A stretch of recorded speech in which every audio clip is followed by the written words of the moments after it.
Wow! Hello mga bes! Ang vlog na tayo patungkol sa pagkuha ng police clearance dito sa Hong Kong. After mo ma-confirm ang yung schedule, make it sure na lahat ng mga papers na nakasaad taas sa taas ay kumpleto sa'yo bago ka pumunta. Pagiging sundalo, ika nga na laging handa. Punta ka sa pinakamalapit na MTR. Since galing po ako ng Whampoa, dito po ako papunta sa Chuking Lane. Magda-drop by po ako sa Yau Ma Tei. And then, mag-interchange ako sa Redland, which is to Central, not to Tsuen Wan. Tapos, hindi na po tayo darating sa Central. Nagda-drop by na lang po tayo sa Admiralty. Mag-i-exit tayo ng Admiralty, exit D. Yan po. Sige lang po, diretso. After mo mag-exit, diretso lang. Tingnan mo ang exit D. Ayan na sa exit D. Sige, lakad pa more. Sumakay ka dyan. Para hindi ka mapagod, Sige lang, pag hinihingal ka, stop. Tapos mag-inhale, exhale. Sige pa, laban pa. Malapit na tayo, bes. Kaya wag kang, sige lang po, lakad lang. Kung pagod ka na, huminto ng saglit. Tapos nakikita mo yung escalator na pataas. Doon po yung papunta sa Consulate. Huwag ka po doon. Lumiko ka. Ayan, sa right side, liko. Huwag ka munang kalma ka. Huwag ka munang tatawid sa kalsada. Kalma. Tignan mo yung, padaanin mo muna yung mga sasakyan para hindi ka masagasaan o matikitan ka nga. Sige, tignan mo. Kung may dumaraan, habang naghihintay ka, kumanta ka muna para ikay kumalma. Maalis ang kaba. Since first time ko rin po to, kaya medyo kabado po tayo. Pero okay lang, carry lang. Sige, marami pang mga taxi dyan. Padaanin mo muna.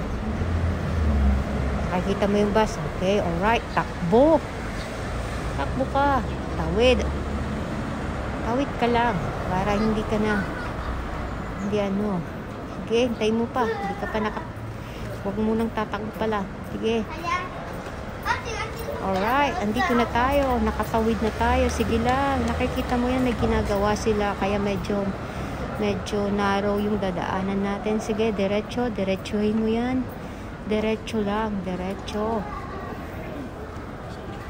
ka, habang naglalakad, magkanta ka ng I'm Alive. You will alive. Sige lang. Lakad lang, bes. Hanggang sa marating natin. Medyo malayo-layo po ang ating lalakarin. Kaya mag-set ka ng 1.5 hours bago yung schedule mo.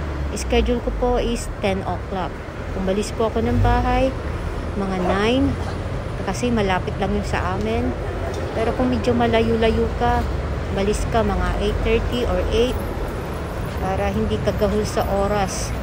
At kung malapit ka lang naman ka, babaan ng tram kasi may pag sa tram cut, one try, malapit lang. Pagbaba mo, doon na.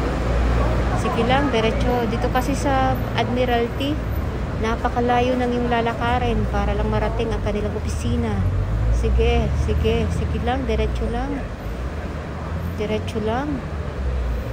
Habang hinihingal ka, mag-stop ka muna, inhale, exhale, uminom ka ng tubig, umupo ka sa upuan hanggat hindi ka nalilate naman sa yung schedule. Malapit na tayo, bes. Kunting push na lang. Sige, diretso lang, bes. Huwag kang susuko, malapit na. Sabi nga nila, kung may gusto kang maabot, sige lang. Kung susuko, wag mong sukuan. May makikita ka dyan na paakyat na flyover, diba? Wag kang pupunta dyan. Doon ka sa gilid pumunta. Sige. Wag kang aakyat. Mawawala ka, bes, kung aakyat ka. Sige, diretso lang. Palapit na tayo ng palapit. Kaya wag kang mawawala ng pag-asa. Sige lang. Diretso ka lang. Diretso lang tayo. Habang naglalakad, sige. Humingi ng malalim, huminto. Mag-inhale, exhale. Uminom ng tubig. Kaya dapat may baong kong tubig dito, bes. Huwag mo kakalimutan ng tubig. Dapat laging handa ka para kang Girl Scout ba? Sundalo, sabi nga nila. Malapit na tayo, best. Malapit-lapit na. Natatanaw ko na yung mga officer na nakaupo. Mga officers na nakaupo dyan bago yung police station ng kanilang main office. Yan, nakikita mo yung mga officer dyan na nakaupo. Saludukan mo lang at say, okay, para maka ano ka, sige lang, diretso ka. Diretso. Nakikita ko na yung hagdanan. Nakikita mo yung hagdanan na nakikita ko. Umakyat ka dyan. Akyat ka dyan, bes. Akyat ka. Sige, akyat. Akyat ka. Medyo mauubos ang enerhiya mo. Kaya mag-almusal ka bago ka umalis sa iyong bahay. Sige, diretso. Hanapin mo yung, since ito yung first time ko, hinanap ko yung information desk. Doon ako nag-ask kung saang floor ako pupunta. Ayun, nakita ko naman at nagtanong ako dyan sa isang lalaki kanina. Sabi niya, hindi niya alam. So, dumiretso ako sa informational desk and then sinabi nila sa 14th floor. 14th floor ang kanilang, doon kanila i-accommodate. Ayun na nga, nasa 14th floor na tayo. Ay, nasa elevator, ipindot mo ang 14. At doon tayo bababa. Doon tayo pupunta. Sige lang. Maghintay ka lamang.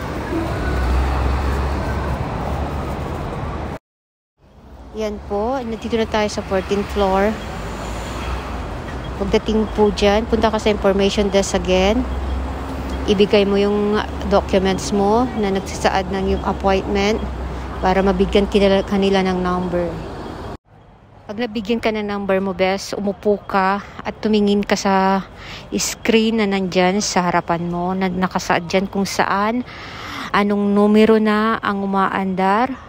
At kung natawag na yung numero mo, pumunta ka sa counter na nakasaad doon. Maghintay ka lang at malapit ka nang matapos. Lapit na tayong matapos. Alright. Habang nakaupo at naghihintay ka ng pagtawag sa yung numero, i-prepare mo na yung octopus mo at mga papers para bigay mo na lang doon sa kung saan ka tatawagin. Yan, malapit na tayong matapos. Ayan na, may resibo na. Alright.